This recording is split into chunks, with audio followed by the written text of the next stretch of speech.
ہماری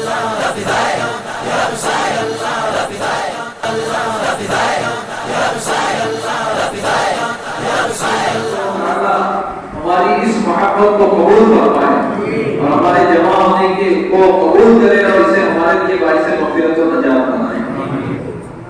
آپ غور کریں، سرکار غوث اعظم کی ولادت کی وفات کو 880 سال سے زائد ہو گئے، لیکن اتنا زمانہ گزرنے کے بعد بھی آپ دیکھیں، غور کریں، کوئی کتنا بھی مشہور ہو، مرنے کے چند سال بعد لوگ اسے بھولنے لگتے ہیں، لیکن اللہ کے محبوبوں کی یہ شان ہے کہ جیسے جیسے دن گزرتے جاتے ہیں ان کی مقبولیت میں اضافہ ہوتا چلا جاتا ہے۔ تو یہ اللہ تبارک و تعالی کی طرف سے ہوتا ہے کہ اس کے محبوبوں سے لوگ محبت کرتے ہیں، اور الحمدللہ اللہ نے ہمیں محبت کرنے والوں میں بنایا، ادب کرنے والوں میں بنایا، بے ادب اور گستاخ سننے سے دور رکھا۔ یہ اللہ کا بہت بڑا احسان ہے۔ اللہ سے دعا ہے کہ جس طرح اس نے ہمیں اپنے محبوبوں کا نام لیوا بنایا، وہ اپنے محبوبوں کے صدقے میں ان کے نقش قدم پر ہمیں چلنے کی توفیق عطا فرمائے، اور کل قیامت میں ہمارا خاتمہ بالخیر فرمائے، ان کے ساتھ اٹھائے۔ بہت سامنے کے نام، جب انسان کسی کی سوانح عمری پڑھتا ہے، اس کے فضائل و کمالات سنتا ہے، پڑھتا ہے، تو یقیناً اس کی محبت بڑھ جاتی ہے، اس کی عقیدت اور احترام بڑھ جاتا ہے۔ سرکار غوث اعظم شیخ عبد القادر جیلانی رضی اللہ تعالیٰ عنہ کی سوانح عمری آپ کی پیدائش سے لے کر تو آپ کے وفات تک، آپ کے زندگی کے حالات، اللہ نے چاہا تو روزانہ کم سے کم آدھا گھنٹہ 11 دن تک تقریباً یہ فقیر بیان کرنے کی کوشش کرے گا، تاکہ ہمیں اور آپ کو اس مبارک تذکرے کا فیض ملے اور سرکار غوث اعظم کی محبت ہمارے دلوں میں اور زیادہ ہو جائے، ان کا احترام ہمارے دلوں میں اور زیادہ ہو جائے۔ اس لیے کہ جس نے سرکار غوث اعظم کا جتنا زیادہ احترام کیا، اللہ تبارک و تعالیٰ کی بارگاہ میں اس کا مرتبہ اتنا ہی بلند ہوا۔ چنانچہ بہجت الاسرار میں ہے کہ جب سرکار غوث اعظم نے اعلان فرمایا قدمی ہاتھی اعلیٰ رقبتی کلی ولی اللہ، کہ میرا یہ قدم ہر ولی اللہ کی گردن پر ہے، تو اس وقت 50 سے زائد اکابر اولیاء کرام مسجد میں موجود تھے۔ حضرت شیخ علی بن قیتی رضی اللہ تعالیٰ عنہ، جو پہلی صف کے اولیاء میں سے ہیں، وہ آگے بڑھتے ہیں اور سرکار غوث اعظم کے قدم مبارک کو اپنے ہاتھ میں لے کر اپنی گردن پر رکھتے ہیں، فرماتے ہیں کہ میرے اس ادب بجا لانے کی وجہ سے بہت سارے وہ حجابات تھے جو ہٹے نہیں تھے برسوں گزرنے کے باوجود، اور بہت ساری وہ منزلیں تھی جنہیں میں طے نہیں کر پایا تھا، سالوں کے مجاہدے کے باوجود وہ سرکار غوث اعظم کی بارگاہ میں اس طرح ادب بجا لانے سے 1 سیکنڈ میں سب کچھ طے ہو گئے۔ تو اللہ کے محبوبوں کا جو جتنا زیادہ ادب و احترام کرتا ہے، اللہ اسے اتنا زیادہ عطا فرماتا ہے۔ اس لیے ضروری ہے کہ ہم سرکار غوث اعظم کی سوانح عمری کو پڑھیں، سنیں اور ان کے بارے میں جانکاری لیں، تاکہ ان کی تعظیم اور احترام ہمارے دلوں میں اور بڑھ جائے، ان کی محبت اور بڑھ جائے، تاکہ جب محبت اور احترام بڑھے گا تو اتباع اور پیروی کا جذبہ بھی بڑھے گا، اور جب کسی اللہ کے ولی کی آپ پیروی کریں گے تو یقیناً آپ محمد الرسول اللہ صلی اللہ علیہ وسلم کی پیروی کریں گے، اس لیے کہ ہر ولی حضور علیہ الصلوۃ والسلام کا سچا متبع ہے۔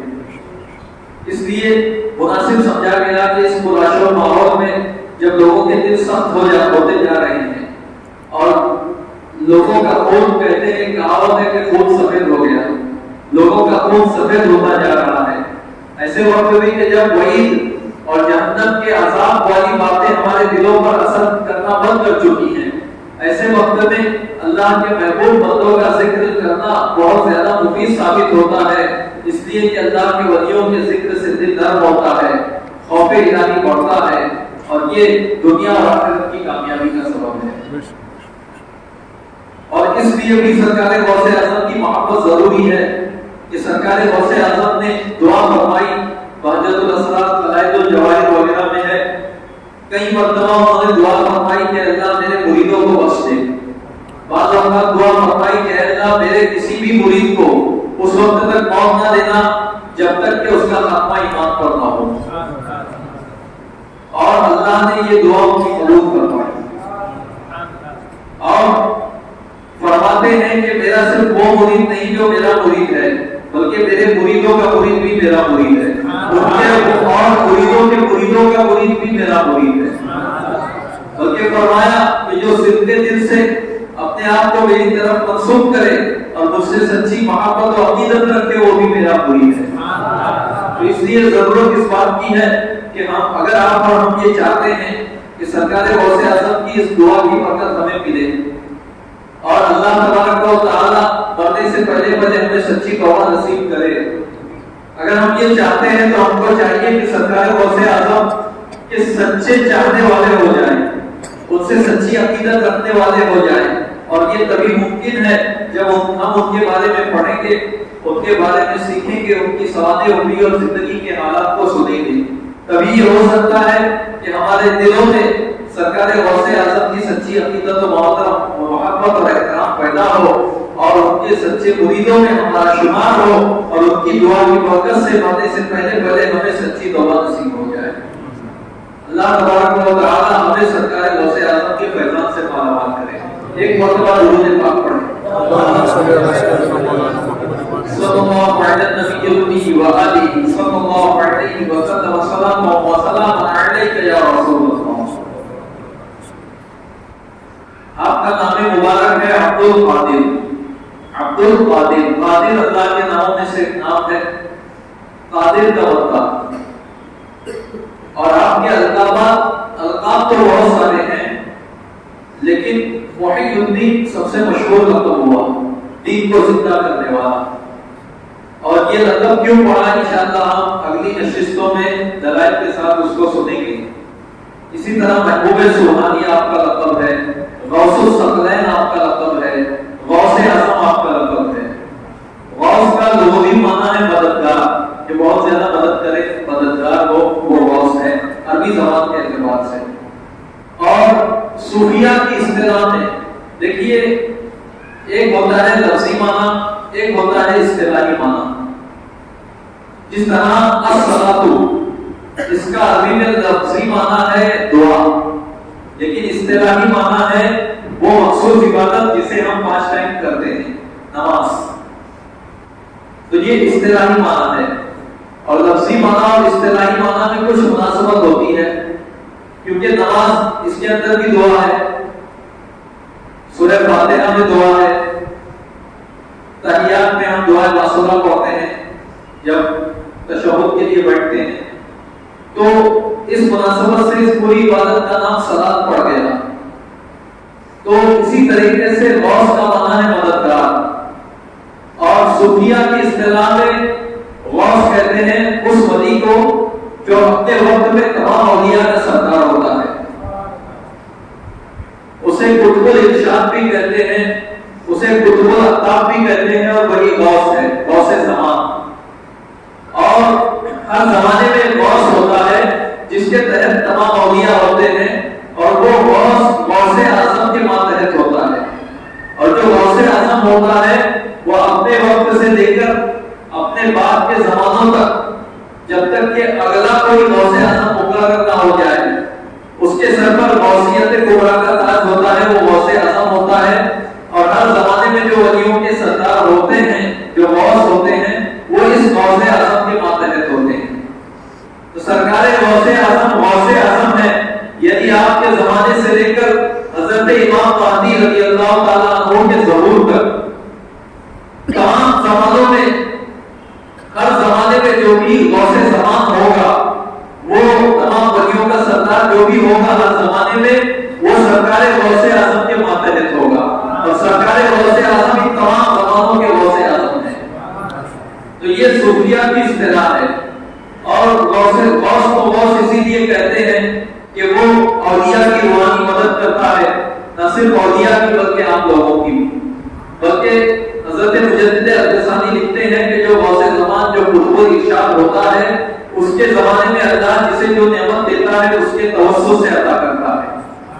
کسی بیمار کو شفا دیتا ہے اس کے توسط سے، کسی کافر کو ایمان نصیب کرتا ہے اس کے توسط سے، کسی ایمان والے کو ولایت دیتا ہے اس کے توسط سے، کسی جاہل کو عالم بناتا ہے اس کے توسط سے. تو وہ اس طریقے سے لوگوں کا مددگار ہوتا ہے. تو اسی لیے اس مناسبت سے اسے غوث یا غوث زمان کہتے ہیں. اور یہ غوث چونکہ خود غوث اعظم کا محتاج ہوتا ہے اور غوث اعظم کے ماتحت ہوتا ہے، اس لیے اس کے اوپر جو ہوتا ہے اسے غوث اعظم کہتے ہیں، جو براہ راست رسول اللہ صلی اللہ علیہ وسلم کے ماتحت ہوتا ہے. تو سرکار غوث اعظم ہے، یعنی ان کے زمانے اور ان کے بعد کے زمانوں میں حضرت امام مہدی کے ظہور تک جتنے بھی غوث ہوں گے، غوث زمان ہوں گے، وہ سب سرکار غوث اعظم کے ماتحت ہوں گے. اور امام مہدی جب ظاہر ہوں گے تو غوثیت کبریٰ کا تاج ان کے سر پر رکھا جائے گا. تو حضرت غوث اعظم کو اسی لیے غوث اعظم کہا جاتا ہے. یہ ایک لقب ہے، ایک اصطلاحی معنی ہے، اور اگرچہ لغوی معنی سے بھی اس میں مناسبت ہے. اب یہاں پر میں ایک وضاحت کر دوں. کچھ لوگ کہتے ہیں کہ غوث اعظم تو صرف اللہ ہے، غوث اعظم تو صرف اللہ ہے، یعنی سب سے بڑا مددگار تو اللہ ہے. غوث پاک کو یعنی سرکار شیخ عبد القادر جیلانی کو غوث اعظم کہنا شرک ہے، کیونکہ سب سے بڑا مددگار تو اللہ ہے. وہ لوگ اس طرح اعتراض کر کے سنی مسلمانوں کو کافر و مشرک کہتے ہیں. حالانکہ وہ لوگ یہ نہیں دیکھتے کہ انہی کے مولوی حضرت ابو بکر صدیق کو صدیق اکبر کہتے ہیں، جبکہ قرآن مجید میں آیا وَمَنْ أَصْدَقُ مِنَ اللَّهِ قِيلًا کہ اللہ سے بڑا صدیق کون ہے؟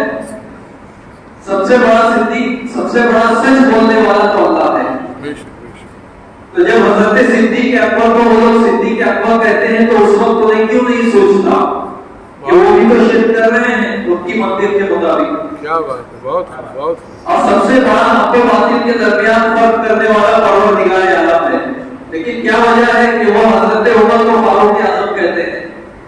کیا اس وقت انہیں شرک کا یاد نہیں آتا؟ اور سب سے بڑا غنی تو اللہ ہے، ان اللہ هو الغنی الحمید. حضرت عثمان کو غنی کہتے وقت انہیں شرک کا خیال نہیں آتا کہ وہ خود بھی تو شرک کر رہے ہیں. اور اللہ تبارک و تعالی علی بھی ہے. قرآن مجید میں آیا اللہ نے خود اپنی ذات کے لیے فرمایا علی، حکیم وغیرہ، علی العظیم. کیا وجہ ہے کہ وہ حضرت علی کو علی کہتے ہیں؟ اس وقت انہیں شرک کا خیال نہیں آتا. اس وقت وہ کیا جواب دیں گے؟ وہ یہی کہیں گے کہ ہماری مراد یہ ہے کہ ان کے دور میں اور ان کے معاصرین میں یہ سب سے بڑے ہیں، یا امت کے اعتبار سے حضرت صدیق اکبر تمام امت میں صدیق اکبر ہے. یہ مراد نہیں کہ انبیاء سے بھی بڑھ گئے، جائے کہ خدا تعالیٰ کی ذات میں شرکت لازم آئے. اسی طریقے سے حضرت عمر فاروق سے مراد ہے کہ امت میں سب سے بڑے فاروق ہیں. یہ مراد نہیں کہ معذرت انبیاء سے بھی بڑھ گئے، جائے کہ خدا کا شرک لازم آئے. حضرت عثمان غنی سے مراد ہے کہ ان سے لے کر قیامت تک کے تمام مسلمانوں میں یہ سب سے بڑے اور نرالے غنی ہیں. یہ مراد نہیں کہ معذرت انبیاء سے بڑھ گئے، جائے کہ خدا کا شریک ہونا لازم آئے. اسی طرح حضرت علی جو ہے یہ علی ہے، لیکن ان کا علی ہونا اللہ تبارک و تعالیٰ کے علی بنانے سے ہے اور عطائی طور پہ ہے. یہ مطلب نہیں کہ معذرت یہ اللہ کے شریک ہو گئے. تو اسی طرح ہم بھی کہتے ہیں کہ غوث اعظم کا مطلب ہے کہ اولیاء کرام میں یہ سب سے بڑے ہیں. یہ مطلب نہیں ہے کہ معذرت یہ صحابہ سے بڑھ گئے یا انبیاء سے بڑھ گئے، جائے کہ اللہ سے برابری کا تصور لازم آئے. بالکل کلیئر بات ہے. غوث اعظم کہنے سے شرک کا کوئی دور کا بھی تعلق نہیں ہے. لیکن وہابیوں کو، سنی مسلمانوں کو کافر و مشرک کہنے میں مزہ آتا ہے، اس لیے وہ ایک جاہلانہ بات لے کر کہتے ہیں. ان کی یہ دلیل پانی کے بلبلے سے بھی زیادہ ناپائیدار ہے. بے شک بے شک بے شک. بہت خوب. تو سرکار غوث اعظم غوث ہیں. غوث کا مطلب ہے مدد کرنے والا. لغوی معنی اور اصطلاحی معنی یہ اولیاء کرام میں جو سب سے بڑا درجہ ہے وہ مراد ہے. اب آئیے، آپ کی ولادت سن 470 ہجری میں ہوئی. ابھی 1443 ہجری چل رہی ہے. 470 ہجری اور 1443 ہجری تقریباً 963 سال ہو گئے. آپ کی پیدائش کو 963 سال ہو گئے. اور آپ کی پیدائش کہاں ہوئی؟ موجودہ موجودہ ایران کے قصبہ جیلان میں. جیلان یہ کوئی ایک خاص گاؤں یا خاص شہر کا نام نہیں ہے، بلکہ چند چھوٹی چھوٹی بستیوں سے مل کر ایک تعلقہ، جس طرح ہمارے یہاں تعلقہ ہوتا ہے، اس طریقے سے گویا ایک تعلقہ تھا جیلان. چھوٹے چھوٹے گاؤں، چھوٹی چھوٹی بستیاں تھیں، اور اس زمانے میں بھی اور آج بھی ایران کی جنت مانا جاتا ہے جیلان کو. بڑا خوبصورت، وہاں کا موسم بڑا خوشگوار، بڑا سرسبز و شاداب، سیب کے درخت کثرت سے، مختلف میوے اور پھلوں کے درخت کثرت سے، کھیتی باڑی بڑی اچھی ہوتی ہے، اور سب وادیاں اور پہاڑ سبزے سے بھرے ہوئے ہیں، اور مختلف قسم کے مویشی اور جانوروں کی بہتات ہے، اور بڑا سہانا اور خوبصورت موسم ہے. پانی کی میٹھے پانی کی جھیلیں بڑی خوبصورت. جس طرح ہندوستان میں کشمیر کو جنت کہا جاتا ہے، ایران کی جنت ہے جیلان. تو انہی چھوٹی چھوٹی بستیوں میں ایک بستی تھی نئیف کا لفظ آیا ہے. اس بستی میں سرکار غوث اعظم کی پیدائش ہوئی جب 470 ہجری میں یکم رمضان المبارک میں. سادات کرام کا گھرانہ تھا جس گھرانے میں سرکار غوث اعظم کی پیدائش ہوئی، اور آپ کی وفات ہوئی بغداد بولا میں سن 561 ہجری میں، یعنی تقریباً 883 برس پہلے. یہ 883واں عرس ہے سرکار غوث اعظم کا. اور تحقیق یہ ہے، مختلف روایتیں تحقیق یہ ہے کہ 10 تاریخ کو رات کے وقت، سنیچر کا دن تھا، پہلے رات آتی ہے اسلامی تاریخ کے اعتبار سے، پھر دن آتا ہے. تو سنیچر جب جمعہ کے دن سورج غروب ہو گیا، پھر جو رات آئی وہ سنیچر کی رات تھی. تو اس میں جو ہے حضرت سرکار غوث اعظم نے جو ہے پردہ فرمایا، اور اس کے بعد اس قدر ازدحام تھا، اس قدر بھیڑ تھی جنازے میں شرکت کرنے والوں کی، کہ سنیچر کا دن گزر گیا، سورج ڈوب گیا، اب اتوار کی رات آئی. اس رات میں دفن کرنا ممکن ہوا. تو 11ویں شریف کو دفن کیا گیا، اور 10ویں رات کو آپ نے پردہ فرمایا. اور اس کے بعد بھی 11ویں شریف کا پورا دن لوگوں کا تانتا بنا رہا، لوگ آ کر قبر پر نماز جنازہ پڑھتے رہے. یہ حال رہا. تو اس لیے 11ویں شریف کا دن زیادہ مشہور ہوا. تو 11ویں شریف میں سرکار غوث اعظم کی 11ویں رات میں تدفین عمل میں آئی. بہجت الاسرار اور قواعد الجواہر میں جو تفصیل ہے اس کے مطابق یہی اس وکیل نے سمجھا اور جو کچھ بیان کیا. تو 561 ہجری میں بغداد شریف میں سرکار غوث اعظم نے پردہ فرمایا، اور تقریباً آپ کی عمر 91 برس ہو گئی تھی، 91. اللہ تبارک و تعالیٰ نے آپ کو کثیر اولاد عطا فرمائی، کثرت سے آپ نے نکاح فرمائے، اور بھی بہت سارے معاملات تھے جو آگے ہم انشاءاللہ جیسے جیسے وقت آئے گا تفصیل سے سنیں گے. کسی عربی شاعر نے کہا، ان بارک اللہ سلطان الرجالی، ان بارک اللہ سلطان الرجالی جاء فی عشق توفی فی کمالی. کہ باز اللہ کے اکابر اولیاء کو کہتے ہیں. سرکار غوث اعظم کے القاب میں سے لقب ہے باز اللہ، یعنی مدد پائے کے ولی. اب میں وہ روحی تشریح نہیں کرنے جا رہا. اللہ کے ولی سلطان الرجال یعنی اولیاء کے سردار، جا آپ عشق میں آئے تو وہ بھی آپ کی کمال، اور کمال میں وفات پائی. اب عشق کے آپ عدد نکالیں، جس طرح بسم اللہ کے عدد 786 بنتے ہیں، لفظ محمد کے عدد کا عدد 92 ہوتا ہے، اسی طریقے سے عشق کا عدد 470 بنتا ہے. تو 470 ہجری میں آپ کی پیدائش ہوئی، اور کمال کا عدد 561 بنتا ہے. 561 ہجری میں آپ نے پردہ فرمایا. تو عشق میں آئے اور کمال میں وفات پائی، اس کا یہی مطلب ہے. اب نسب دیکھیے، آپ حسینی حسنی ہیں، نجیب الطرفین سید ہیں. سبحان اللہ. سید چاہے نجیب الطرفین نہ ہو، بھلے ہی ایک طرف سے سید ہو، وہ ہمارے سر کا تاج ہے، اس کی جوتی ہمارے سر کا تاج ہے. لیکن جو نجیب الطرفین ہو وہ تو سونے پر سہاگا ہے. اور نجیب الطرفین بھی ایسا جو امام حسن کی طرف سے بھی، امام حسین کی طرف سے بھی. امام حسن کی طرف سے اس طرح کہ ان کے والد حسن امام حسین کی طرف سے اس طرح کہ ان کی والدہ حسینی سادات میں سے تھی، اور ان کے والد سے لے کر امام حسن تک سب کے سب حافظ قرآن، عالم دین، بلکہ اکابر اولیاء اللہ میں سے۔ ان کی والدہ کی طرف سے امام حسین تک سب کے سب حافظ قرآن، عالم دین، بلکہ صاحب کشف و کرامت اولیاء کرام میں سے۔ اعلیٰ حضرت نے یوں ہی نہیں فرمایا کہ تو حسینی حسنی کیوں نہ محی الدین ہو، اے خضر مجمع بحرین ہے چشمہ تیرا۔ دو بحروں کا بحرین یعنی دو بحر، دو سمندر، فیض کے ایک یہ دو دریا یعنی حسنی دریا اور حسینی دریا، ان کا حسین سنگم ہے سرکار غوث پاک کی ذات بابرکات۔ تو حسینی حسنی کیوں نہ محی الدین ہو، اے خضر مجمع بحرین ہے چشمہ تیرا۔ تو اب نسب کی سننے برکت کے لیے، کیونکہ اللہ والوں کا نسب اللہ تبارک و تعالیٰ کو اللہ اپنے محبوب بندوں کے نام سے بھی محبت ہے۔ یہی وجہ ہے کہ جہاں اللہ والوں کا نام ذکر کیا جاتا ہے وہاں بھی اللہ کی رحمت آتی ہے، اللہ کی مدد آتی ہے۔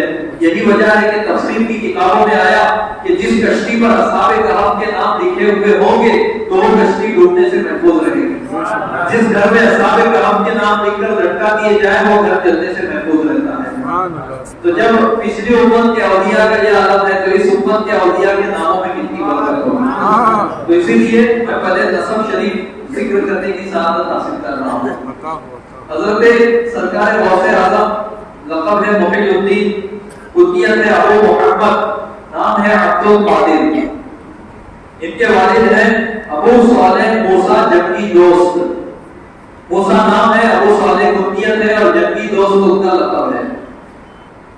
اور وہ بیٹے ہیں ابو عبداللہ کے، وہ بیٹے ہیں حضرت یحییٰ زاہد کے، وہ بیٹے ہیں حضرت محمد کے، وہ بیٹے ہیں حضرت داؤد کے، وہ بیٹے ہیں حضرت موسیٰ کے، وہ بیٹے ہیں حضرت عبداللہ کے، وہ بیٹے ہیں حضرت موسیٰ جاؤد کے، وہ بیٹے ہیں عبداللہ محض کے، وہ بیٹے ہیں امام حسن مصنع کے، وہ بیٹے ہیں امیر المومنین حضرت ابو محمد حسن مجتبی رضی اللہ تعالیٰ عنہ کے، وہ بیٹے ہیں امیر المومنین حضرت ابو الحسن علی بن ابی طالب کرم اللہ تعالیٰ وجہہ الکریم۔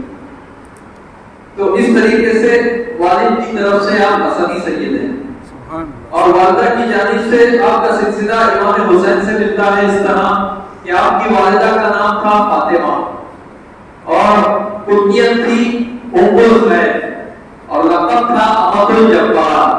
امت یعنی امت کا مطلب ہے بندی، امت الجبار یعنی خدا جبار کی بندی۔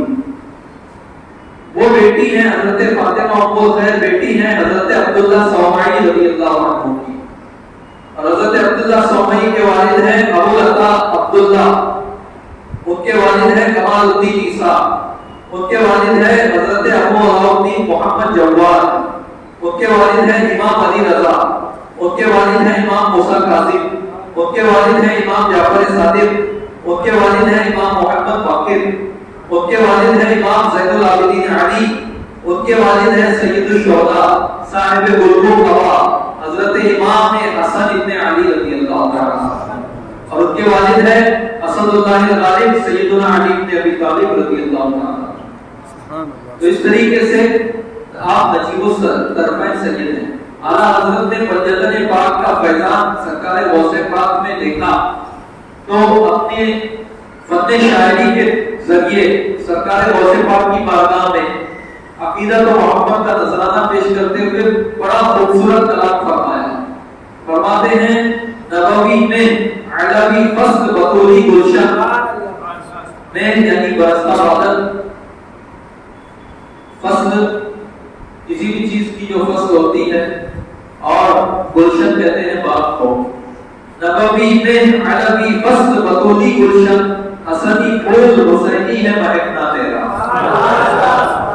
پنجتن پاک کے ایسے خوبصورت پھول ہیں کہ پنجتن پاک کا فیضان دیے ہوئے سرکار غوث اعظم تشریف لائے۔ پھر ایک اور تشبیہ کے ذریعے فرماتے ہیں نبوی ذل علوی برج بطولی منزل، حسنی چاند حسینی ہے اجالا۔ پھر فرماتے ہیں نبوی خور علوی کوہ بطولی معدد، حسنی لعل حسینی ہے تجلی تیرا۔ لعل یعنی ہیرے کو برکت کو کہتے ہیں. تو نبوی کو عربی کو بطولی مادت حسنی لال حسینی ہے تجلا تیرا. اور تو حسینی حسنی کیوں نہ محی الدین ہو اے خضر مجمع بحرین ہے چشمہ تیرا. اور مصطفیٰ کے تنے پہ سائے کا سایہ دیکھا جس نے دیکھا میری جان جل بڑے زیبا تیرا. ایک مرتبہ درود پاک پڑھیں. اللهم صل علی سیدنا و حبیبنا و مولانا محمد المعبد الجود والکرم وآلہ وبارک وسلم صلاۃ و سلام علیک یا رسول اللہ. دیکھیے درخت جتنا زیادہ بارآور ہوگا جتنا بابرکت ہوگا اس کا پھل بھی اتنا زیادہ بارآور اور بابرکت ہوتا ہے. اسی طریقے سے باپ دادا اور رشتہ دار جتنے زیادہ نیک اور پرہیزگار ہوں گے اولاد میں اتنا زیادہ اس کا اثر آتا ہے. اس لیے تھوڑا سا آپ کے والد والدہ نانا پھوپھی وغیرہ کے بارے میں بھی چند جملے آپ اللہ سماعت کر لیں تاکہ آپ کو اندازہ ہو کہ سرکار غوث اعظم نے کیسے نفوس قدسیہ کے گود میں پرورش پائی. سب سے پہلے سرکار غوث اعظم کے نانا مشہور اکابر اولیاء اللہ میں سے حضرت شیخ عبداللہ سومعی قدس سرہ. آپ چیلان کے اکابر اولیاء میں سے تھے اور باقاعدہ خانقاہ میں مریدین کی تربیت فرماتے اور راہ سلوک کی منزلیں طے فرماتے. ان کو تربیت دے کر سلوک کے راستے کی منزلیں جو ہے وہ طے کرتے. اور یہ کسی عام ولی کے بس کا نہیں ہے کہ وہ کسی کو سلوک کی منزلیں طے کرائے. یہ تو چوٹی کے اولیاء کرام ہوئے جو جن کو شیخ مربی کہا جاتا ہے. ان کو ہی اللہ تبارک و تعالیٰ یہ صلاحیت عطا فرماتا ہے کہ وہ یہ تربیت کا کام کرتے ہیں. تو حضرت شیخ عبداللہ سومعی کی خانقاہ تھی چیلان میں اور یہاں پر دور دراز سے لوگ سفر طے کر کے آتے اور مجاہدے کرتے ان کی نگرانی میں اور ولایت کے مناظر طے کرتے. حضرت عبداللہ سومعی کے بارے میں قلائد الجواہر اور بہجت الاسرار میں مشترکہ طور پہ ہے کان مجاب دعوتی. آپ جو ہے مستجاب الدعوات تھے. جو دعا فرماتے اللہ قبول کر لیتا اور اس دعا کا اثر فوراً ظاہر ہوتا. فرماتے ہیں اللہ کے ایسے محبوب تھے کہ اذا غضب اتقوا اللہ عز وجل سریعا کہ جب وہ کسی پر غضبناک ہوتے کسی سے ناراض ہوتے تو اللہ بہت جلد ان کی طرف سے انتقام لیتا. یعنی جس پر ناراض ہوتے اس پر اللہ کا غضب نازل ہوتا اور فوراً اس کا اثر ظاہر ہو جاتا. فرماتے ہیں وہ اذا احب امرا فعله اللہ تعالی کما یختار. اور جب کسی چیز کو پسند فرما لیتے تو وہ جیسا چاہتے اللہ تعالیٰ ویسا کر دیتا. مقام محبت کے اتنی بلندی پر فائز تھے کہ جس کے بارے میں اقبال نے کہا ہے خودی کو کر بلند اتنا کہ ہر تقدیر سے پہلے خدا بندے سے خود پوچھے بتا تیری رضا کیا ہے. یہ مقام حاصل تھا حضرت شیخ عبداللہ سومعی رضی اللہ تعالیٰ عنہ کو. پھر آگے فرماتے ہیں وَقَانَ مَعَ ضَعْفِ قُوَّتِهِ وَكِبَرِ سَنِّهِ كَثِيرَ النَّوَافِلِ دَائِمَ الذِّكْرِ کہ اپنی بڑی عمر کے باوجود اور کمزوری کے باوجود کثرت سے نوافل ادا کرتے اور ہمیشہ اللہ تبارک و تعالیٰ کا ذکر کرتے. بالکل جملوں کے آگے ہے وَلَقَدْ كَانَ يُخْبِرُ بِالْأَمْرِ قَبْلَ وُقُوعِهِ فَيَقَعُ كَمَا يُخْبِرُ کہ کسی بھی معاملے کے واقع ہونے سے پہلے ہی اس کی خبر دے دیتے. بے شک کوئی فرماتے ہیں فَيَقَعُ كَمَا يُخْبِرُ تو جیسا کہتے ہیں ویسا ہی ہو جاتا. جو بے شک کوئی فرماتے وہی ہوتا. تو اللہ تبارک و تعالیٰ نے انہیں مستقبل میں ہونے والے واقعات پر بھی مطلع فرمایا. بہجت الاسرار میں بھی ہے قلائد الجواہر میں بھی ہے. تو اولیاء اللہ کا یہ عالم ہے. اللہ کے اکابر اولیاء کا یہ عالم ہے کہ مستقبل میں ہونے والے غیب کی خبریں اللہ ان کو اپنے نبی کے صدقے میں عطا فرماتا ہے. تو انبیاء کرام کی شان تو بہت بلند ہے. پھر امام الانبیاء کا کیا پوچھنا. سبحان اللہ. اسی طریقے سے اللہ تعالیٰ نے ناصر کیے کہ آپ کو روشن ضمیر اور صاحب کشف بنایا بلکہ مخلوق میں سے کوئی جب آپ کو مدد کے لیے پکارتا چاہے وہ آپ سے کتنا بھی دور ہوتا مدد کو پہنچ جاتی. چنانچہ بہجت الاسرار اور قلائد الجواہر میں یہ بھی موجود ہے کہ کچھ لوگ تجارت کی غرض سے ایک سفر پر نکلے. جب وہ لوگ